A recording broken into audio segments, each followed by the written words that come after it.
Stop being dramatic, Amanda. My mother's voice was sharp as she watched me struggle to sit up in the hospital bed. Marcus didn't push you that hard. You probably just pulled a muscle. I tried to respond, but the pain shooting through my lower back made it difficult to speak. The fall down our basement stairs had left me barely able to move. My name is Amanda Mitchell, and at 24, I'd just experienced my brother's worst attack yet. Marcus, my 28-year-old brother, had always been violent, but our parents had spent years covering up his episodes, as they called them. The nurse entered, checking my vitals with a concerned expression. The doctor ordered some x-rays, she said quietly. We'll take you down in a few minutes. Is that really necessary? My father interrupted, stepping forward. She's fine. Just being overdramatic as usual. We can take her home and let her rest. The nurse's eyes narrowed slightly. Sir, your daughter fell down a flight of stairs. We need to rule out serious injury. What they didn't know was that I hadn't fallen. Marcus had pushed me after I confronted him about stealing money from my savings account. Again. But as always, my parents were already crafting their narrative. It was an accident, my mother insisted, smoothing her designer blouse. Siblings roughhouse sometimes. Amanda's always been sensitive. I closed my eyes, remembering the look of pure rage on Marcus's face as he shoved me. The way he'd smiled, I tumbled backward. The sound of my parents rushing to help him craft his story before they even checked if I was breathing. The x-rays revealed 3 fractured vertebrae. The doctor's face was grim as he showed us the images. This type of injury, he said slowly, is consistent with a significant force, not a simple fall. My mother's hand tightened on my shoulder. A warning. Doctor, we appreciate your concern, but we know what happened. We were there. No, they weren't. They were upstairs when Marcus attacked me. They only came down when they heard my screams. Amanda will need intensive physical therapy, the doctor continued, ignoring my mother's interruption. I'm referring her to Dr. Sarah Wilson. She's one of our best. We have a family therapist. My father cut in quickly. Too quickly. Someone who knows our history. Someone they paid to look the other way, I thought bitterly. This isn't optional, the doctor said firmly. Without proper rehabilitation, these injuries could have long-term consequences. As my parents argued with the doctor, I lay there, feeling strangely detached. Years of Marcus's abuse flashed through my mind. The broken arm when I was 12 that was blamed on clumsy roller skating. The dislocated shoulder at 16 that was just cheerleading practice gone wrong. The countless bruises and sprains that were always somehow my fault. Amanda, my mother's voice snapped me back to reality. Tell the doctor you're fine with our family therapist. For the first time in my life, I didn't immediately comply. I want to try Dr. Wilson, I said quietly. The room went silent. My mother's face tightened with barely controlled anger. My father stepped closer to my bed, his presence looming. Amanda, he said, his voice low and warning. We keep family matters in the family. You know that. But something had shifted inside me. Maybe it was the pain, maybe it was years of suppressed anger, or maybe it was just finally reaching my breaking point. I'm going to Dr. Wilson, I repeated, stronger this time. Then you'll do it without our insurance, my father snapped. And without our support. The doctor, who had been writing in my chart, looked up sharply. Mr. Mitchell, are you refusing to cover your daughter's medically necessary treatment? My father faltered, suddenly aware of how this looked. Of course not, he backtracked smoothly. We just prefer our usual providers. I'll make the appointment with Dr. Wilson for next week, the doctor said firmly, ending the discussion. In the meantime, Amanda needs rest and careful monitoring. As the doctor left, my mother leaned close to my ear. This defiance needs to stop, she whispered. Marcus is sorry. He'll apologize when we get home. Don't make this into something it's not. But it was already something. It had been something for years, and as I lay there, my back throbbing with each breath, I realized Dr. Wilson might be my only chance to finally prove it. Little did my parents know, their carefully constructed facade was about to crumble, starting with my first physical therapy session. The waiting room at Dr. Wilson's physical therapy clinic was bright and welcoming, a stark contrast to the tense atmosphere at home. The past week had been unbearable. Marcus hadn't apologized. Instead, he'd smirked every time I winced in pain. My parents had alternated between guilt-tripping and thinly veiled threats about family loyalty. Amanda Mitchell, A woman in her mid-30s with kind eyes and an athletic build approached me. "I'm Dr. Sarah Wilson. Let's get started with your evaluation." My mother stood up. "I'll come with you." "Actually," Dr. Wilson interjected smoothly, "initial evaluations are one-on-one. Patient privacy policy." Her tone was professional but firm. I could see my mother's jaw clench. "She needs assistance walking." "That's what I'm here for." Dr. Wilson smiled, helping me to my feet. "We'll be about an hour." Once inside the private treatment room, Dr. Wilson's demeanor shifted subtly. "Let's talk about how this happened," she said, helping me onto the examination table. "Your hospital records mention a fall downstairs." I hesitated. Years of conditioning made my throat tight. "That's what they wrote down." Dr. Wilson's hands were gentle as she began examining my back, but her words were direct. "These injuries," she said quietly, "don't match a typical fall pattern. The angle of impact suggests you were pushed with considerable force." Tears burned my eyes. "I can't." "Amanda," she paused, meeting my gaze. "I've worked with many patients.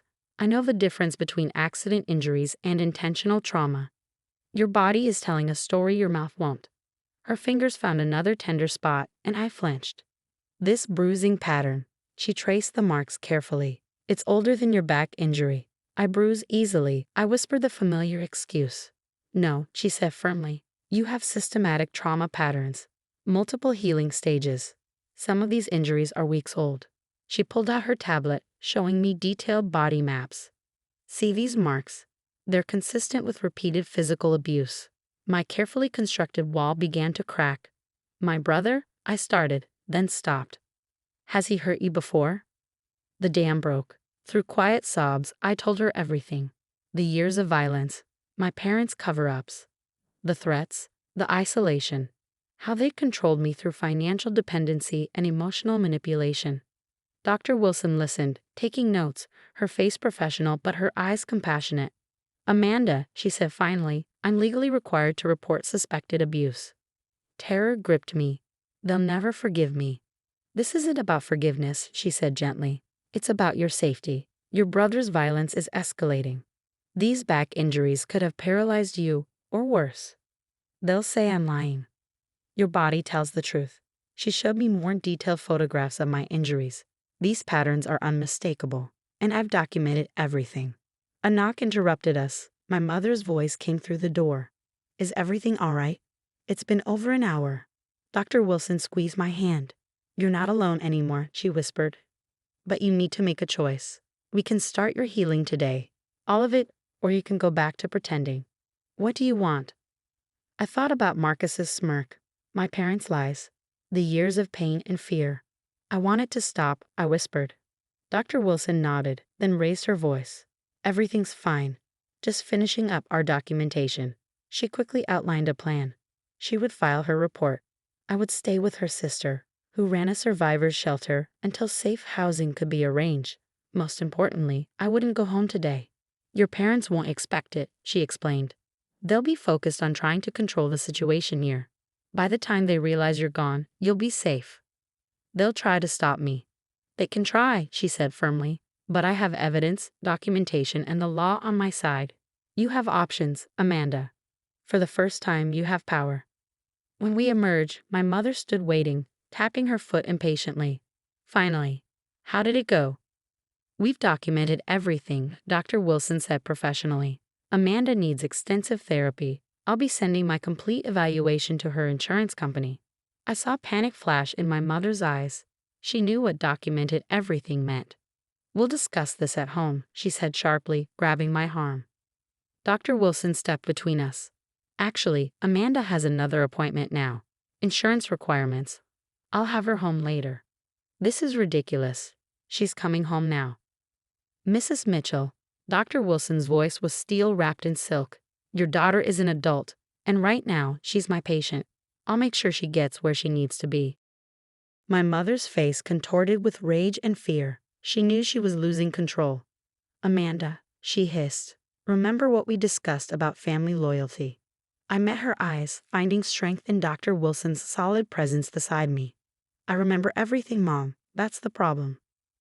As Dr. Wilson led me to her office's back exit, I heard my mother on the phone, presumably calling my father. But for the first time in my life, I wasn't afraid of their reaction. I was finally breaking free. 6 months later, I stood outside the courthouse, breathing deeply. The restraining order hearing had finally arrived. Dr. Wilson stood beside me, a stack of medical records under her arm. Her documentation had become the cornerstone of my case. "You're ready for this," she assured me. "Remember, you're not the one who should be ashamed." The past months had been a whirlwind of change. Living at the survivors' shelter had opened my eyes to how many others have stories like mine. I'd found a job at a local publishing house, started trauma therapy, and slowly rebuilt my life without my family's toxic influence. Of course, they hadn't made it easy. First came the guilt trips, endless voicemails from my mother about how I was tearing the family apart. Then the threats, my father's lawyer sending letters demanding I retract my false accusations. Finally, the manipulation. Marcus suddenly claiming he wanted to apologize, to make amends. But I wasn't the same person anymore. Inside the courtroom, I saw them for the first time since I'd left. My mother looked smaller somehow, less intimidating. My father's expensive suit couldn't hide his nervous fidgeting. And Marcus just looked angry, as always. "All rise," the bailiff called. What followed was 2 hours of my family trying to paint me as unstable, attention-seeking, and prone to accidents. Then Dr. Wilson presented her evidence. "Your Honor," she said, displaying the photographs and medical records, "these injuries show a clear pattern of escalating violence over several years. The vertebral fractures alone required significant force inconsistent with an accidental fall." My family's lawyer tried to object, but the judge was already reviewing the documentation. "I also have records," Dr. Wilson continued, "from 3 different emergency rooms over the past decade, all showing similar injury patterns, all explained away as accidents." My mother's face had gone pale. My father wouldn't meet anyone's eyes. Then it was my turn to speak. Standing at the podium, I faced my family directly for the first time. For years, my voice shook slightly but grew stronger. I believed I deserved it. That if I was just better, quieter, more perfect, Marcus would stop hurting me. That if I was a better daughter, my parents would protect me instead of him. Marcus snorted derisively. The judge's eyes narrowed. "The last attack could have paralyzed me," I continued. But somehow, that still wasn't enough for them to acknowledge the truth. It took a stranger, my physical therapist, to finally say what my own family wouldn't, that this was abuse and it had to stop. The judge listened intently as I detailed the years of violence, the cover-ups, the threats. When I finished, she turned to my family. "Would any of you like to address these allegations?" My father stood straightening his tie. "Your Honor, we love our daughter. She's always been sensitive, prone to exaggeration. We only want her to come home and work this out as a family." "By work this out, do you mean continue to cover up your son's violence?" the judge asked sharply. "This is a private family matter," my mother interjected. "Abuse is never a private matter," the judge replied. "Based on the extensive evidence presented, I'm granting the restraining order against Marcus Mitchell." She turned to my parents. "I'm also ordering both of you to maintain a distance of at least 100 yards from your daughter." Marcus jumped up, face red with rage. "This is bulls." "One more word," the judge warned, "and you'll be held in contempt." Outside the courthouse, Dr. Wilson hugged me. "You did it. You're free." "I couldn't have done it without you," I said, meaning it. "You didn't just heal my back, you helped me find my strength." "You always have the strength," she smiled. "You just needed someone to remind you." That evening in my new apartment, I looked at old family photos. The smiling faces hid so much pain, so many lies. But I was done hiding, done pretending, done protecting people who had never protected me. My phone buzzed. A text from my mother. "You'll regret this. Family is forever." I blocked the number without hesitation. She was right about one thing. Family is forever. But sometimes the family you choose, the people who actually support and protect you, is more real than the family you're born into. Dr. Wilson had become more family to me in 6 months than my blood relatives had been in 24 years. The women at the shelter, my new friends at work, my trauma support group, they were my family now.